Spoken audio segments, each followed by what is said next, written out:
G'day everyone and welcome back to Meatball Garage. We've just hit 1,000 subscribers, and as a thank you to everyone who's supported the channel, tonight we're gonna celebrate mediocrity and count down my top 10 stuff ups, or we'll call them meatballs ups, that I've made whilst making YouTube videos. If you've been watching the channel for a while, you'll know that I'm not the most careful bloke. I've got zero patience and I generally stuff things up quite often. Oh, right in the face. But rather than hide my mistakes, I leave them in my videos because I want to fly the flag and represent every bloke and Sheila out there whose enthusiasm outweighs their capability. And if you've made a stuff up in the shed, tell me in the comments because it'll make me feel a lot better. So let's crack into this list, which is ranked from, I suppose, least annoying or expensive mistake to most annoying expensive mistake. Number 10, installing the voltage regulator upside down in the XW GT. This was a classic case of just not paying attention. Like, it was an easy fix and it didn't cost me anything, so it's number 10. And guess what? What have I done here? It's upside down. You spaz. Oh, well done. Oh, you're just paying attention beautifully. Number 9 was the Calais oil spill. Now tell me you haven't done this before. You're doing an oil change, pretty basic, and you've got your oil pan positioned just right, but then this happens. Yes, it did. You bastard. You beauty. Number 8 was painting the glove box of my XW. Now look, the end result was pretty good, as you can see here, but it took me like 3 or 4 goes to get it right. On the first try, I sanded with a 2-course sandpaper and didn't use a primer, and it turned out crap. So on the second go, I went back to bare metal, and I think it turned out okay, but when I was painting, the little wire I was using to hang the bloody thing from my little A-frame got in the way and created some like runs in the paint. Bloody spewing. On the third go, I used a primer and I used too much paint. I got too enthusiastic. It looked great for about 5 minutes, then it all started to crack. And finally on the fourth go, it looked good, and that's how you see it today. And I'll admit, I left a lot of that process out of my dash videos because there was just so many stuff ups on one small part, and I thought you guys wouldn't want to see it. But yeah, I'll put my hand up. I suck at painting. Number 7 was when I shut the door on the XW without connecting the handle. So I actually stuffed up twice doing this job, right? The first time I didn't undo the right linkage, and when I tried to get the handle out, I couldn't because I undid the bloody barrel lock instead. I took the wrong clip off. Then when I was just test fitting the new handle, I was test fitting it with my right hand and holding the camera with my left, and I just put a little bit too much pressure on the door and it just wanted to go home. Oh, no! You retard!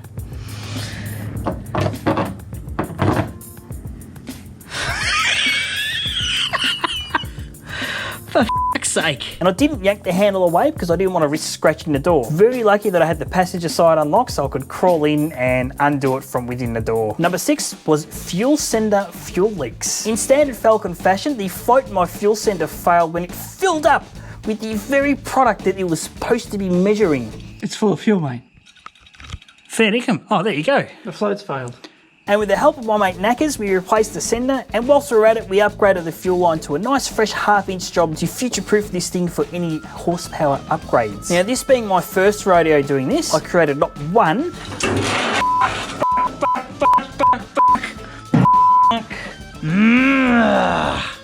Alright, let's have a look.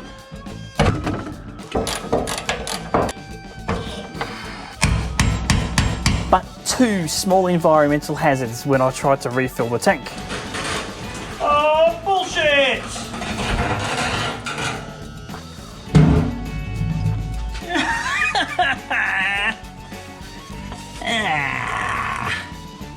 I'm going to bed. Fuck this tonight. But after a couple of phone calls and some internet Googling, I learned how to reseat that O-ring. You've got to actually put some grease around the O-ring and give the little retaining rings a bit of a love tap to make sure it's all nice and secure. And then we had success. That's looking pretty good to me. Doesn't look like she's going to leak or spill. Number 5 was stuffing up the radio fascia on my brand new dash in the XW. Now look, this one really pissed me off when it happened, okay? In the old standard dash, my head unit never really fit properly and it just cheapened the whole look of the dashboard, right? So I was so bloody hell-bent on just making it look good and spending the time on getting the fit and finish just right. So I set aside a whole Sunday afternoon just to do this one job, to give myself enough time to take my time and get it right. But dumbass here drew the template on the new fascia the wrong way. What am I catching on?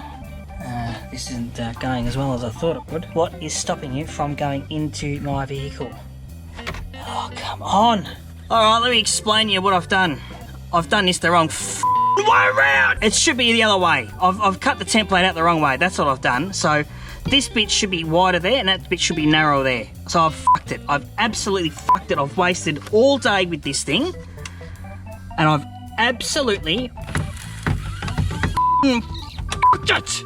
Oh, I'm so pissed off. Yeah, idiot. Why didn't I just compare them when I was doing it? F***ing hell. So I was really annoyed for two reasons, right? First up, because it was just a stupid mistake. It was so dumb and simple. And two, because I'd spent so much time on a bloody thing. Like, I actually thought this time I'm not going to be impatient, and I still managed to stuff it up. I mean, it looks okay now, but every time I see it, it just makes my blood boil a little bit.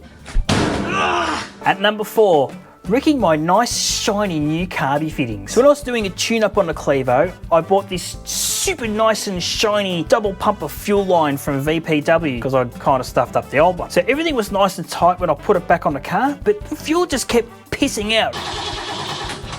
Oh yeah, at the back here. It's from this back cap. Okay, so that's leaking a little bit. Hopefully that'll do it. Oh, it's fucking pissing out from there. Malaka! Alright, uno momento. So that's all clean. Okay. Let's crank again, see if she leaks. Alright, let's check it out. What's going on? It's fucking pissing out! The fuck, man? Look! But I found the leak. And when I found the leak, I meatballs that one up as well. Found the leak. Wasn't a leak. I'll show you what happened. You know how on these things you've got like a bit on the other side where you put your fuel pressure gauge sometimes? Loose as. Seriously. Oh, you fucker! Anyway, that was empty. Sorry, that was loose as, and I've just got to do that up and we'll be fine. This should do it.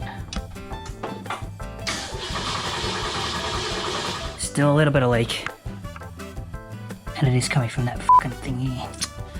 Oh! So when I stuck the bloody Allen key in there to tighten that up, I have threaded it and it is not sealed up properly. So I have fucked this piece of thing, this T-piece, this beautiful T-piece, which is now useless and ruined. So I ended up having to get a new blank fitting and fitted that up, and then all was well, no more leaks. Right, we're at the top 3. But before we kick off, make sure you check out the video description and the pinned comment. I'm going to list out a whole heap of really good small Aussie automotive YouTubers that I reckon you should check out. So give them some support, say g'day, tell them I sent you, and hopefully they won't tell you to, like, you know. Number 3. Ruining my wiper arms. The old wipers on my XW used to make so much noise and chatter, and they felt like they were going to like break and scratch the glass and ruin my day. So I polished the glass, which didn't really do much. Then I spent about $250 and changed the linkage, but didn't really do much. Then someone sent me a message saying if you kind of bend them to be more parallel with the screen, you'll probably fix them because they're probably being bent out of shape. So I did, and then this happened.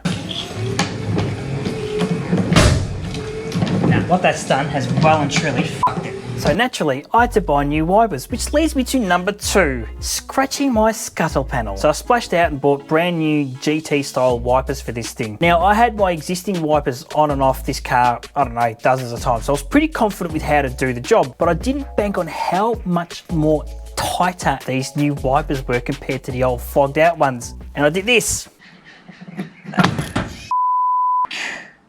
That's how you take paint off your scuttle panel.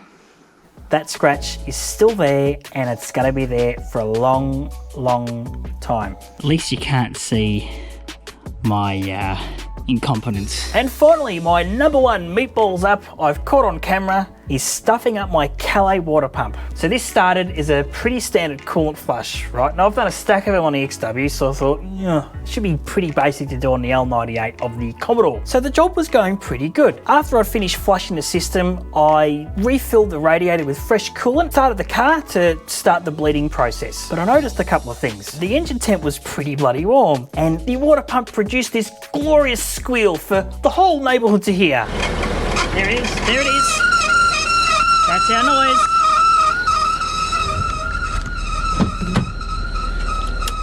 So the water pump failed because I basically created a massive air pocket in the block and it ran dry for too long, got hot, and the bearing stuffed up. There were two things I could have done to prevent this. Number one was making sure there was some water in the block behind the thermostat, and you do that by filling directly down the top hose of your L98 or LS, or you can actually fill down the heater hoses as well. And second, when you're bleeding an LS, you actually got to give it some RPM. You can't just let it sit and idle like I did with the XW. I think there's a bypass valve or something like that in there that acts on pressure, so when you give it some RPM, something happens and the water bleeds properly. To make sure I got no one led astray, I actually changed the title of that video to like how to stuff up your water pump or something like that, and wrote those couple of points in the description in the comments. So hopefully people that watch that video don't get led astray and stuff up like I did. Thanks again for supporting the channel, guys. Hope you enjoyed that video. We'll see you back in the shed in the next one. Cheers.